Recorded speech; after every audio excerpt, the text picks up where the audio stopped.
The big debate about Section 8 investing. What is it? What are the biggest pros and the biggest cons?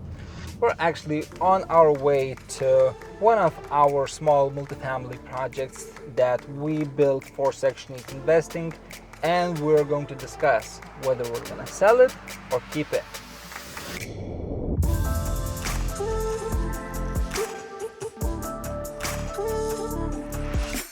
My name is Lukas. I am a licensed real estate agent and local developer here in St. Pete, Florida, and I am on a mission to take abandoned and vacant houses and flip them over for nice, remodeled, affordable luxury houses for the first-time home buyers. In this channel, I am documenting my journey and I want you to be a part of it.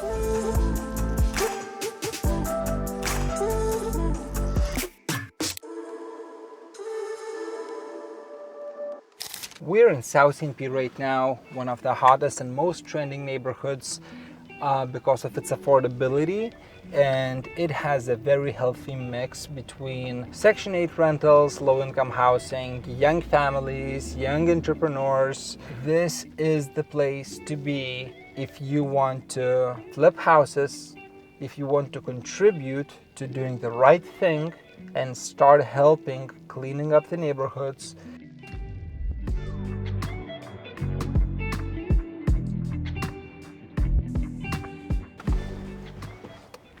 Hello guys, so we are at one of our Section 8 rentals. We just finished this project. It's not currently leased, so we have access to all 3 units.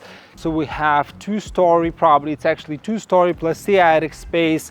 We have 1 unit downstairs and 2 units upstairs. So we have the front doors right here. We enter and we have the hallway that's leading us upstairs.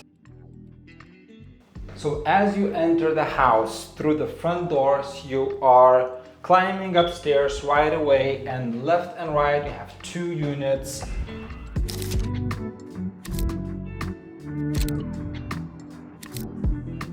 This is at least $1,000 exterior fire rated door, commercial grade, and the reason we chose to keep it is because in Section 8 rentals it tends to get destroyed.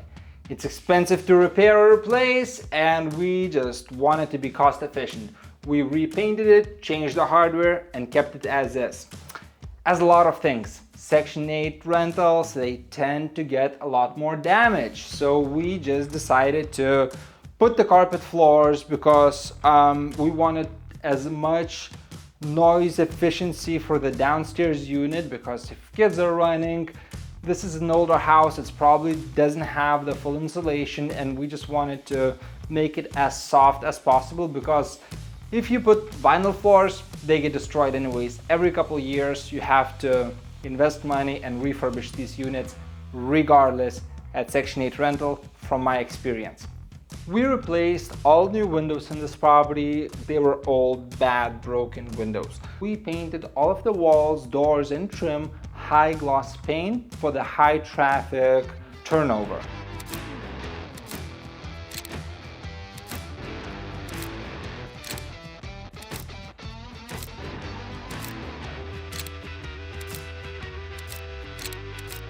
Our Section 8 kitchens are very small. We don't do the dishwashers, they tend to break down often, and we just have the regular stove, regular retro fridge that's freestanding. They're actually cheaper than the stainless steel, and in my personal opinion, they look a little bit better. They're fairly cheap to replace, and they last a fairly long time, adding a nice touch to the design.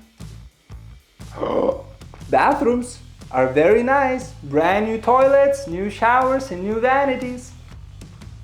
Now, as we saw the units upstairs, let's go take a look at the unit downstairs.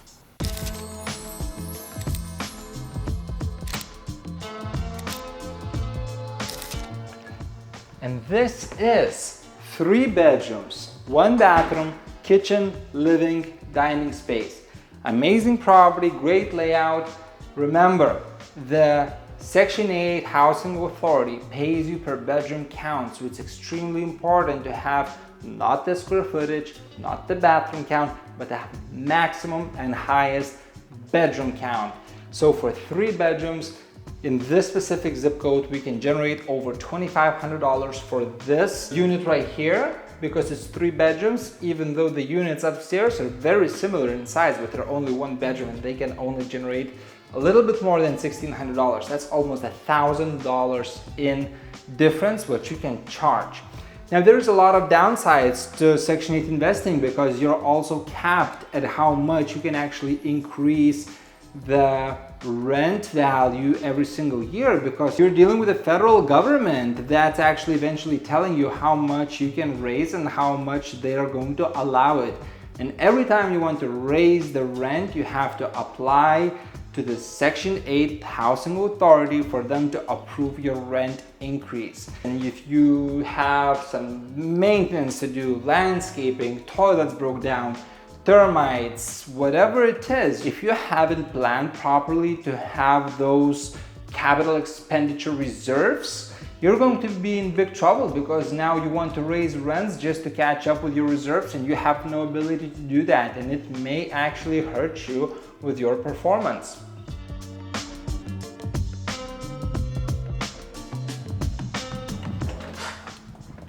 We are going to talk numbers.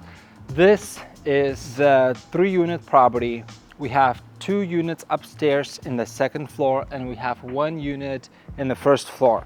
Now we are in Pinellas County, and for this specific zip code, for 1 bedroom that's upstairs, so we have 2 of them, the maximum that Section 8 pays is $1,636, and we have 1 bedroom downstairs, and a maximum we can charge for that one is $2,514. So when we add up these numbers, we get $5,786 a month. Even though this is a significant profit, and it works great for our existing math, because our total investment in this house is only $512,000. So there is a saying that the investment works extremely well when you hit the 1% rule, meaning that if your monthly generated rent is 1% of the property value or the total investment, that's a good investment. So in our case, we definitely meet the 1% rule, but this may not necessarily be the property that we want to keep, because the current ARV, after repaired value of this property, is $639,000, meaning that we have way over $100,000 spread to pay the closing costs, pay the commissions, and still net significant profit that we can later take and reinvest into the flipping business that we have and we really like. Another reason we are considering to put this house in the market is not just the money. There's also the dark side of investing in Section 8.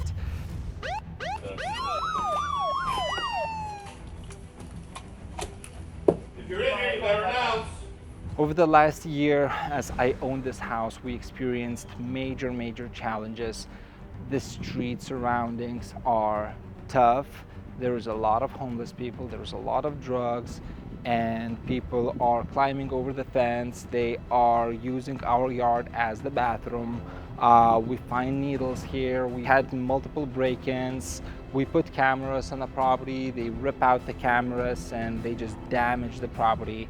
And that's going to be the surrounding of this investment, and we may not necessarily like to have it long term and deal with it.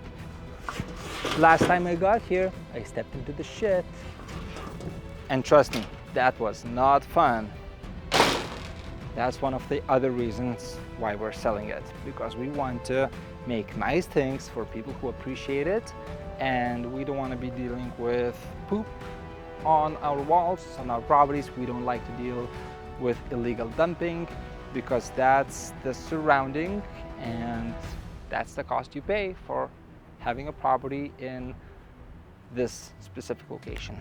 So guys, remember, this is just my personal opinion.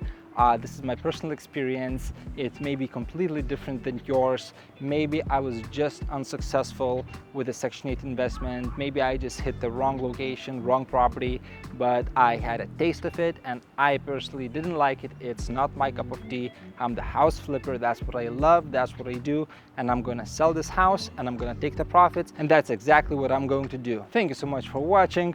Don't forget to like and subscribe if you want to see more videos like that. And I'll see you in the next one.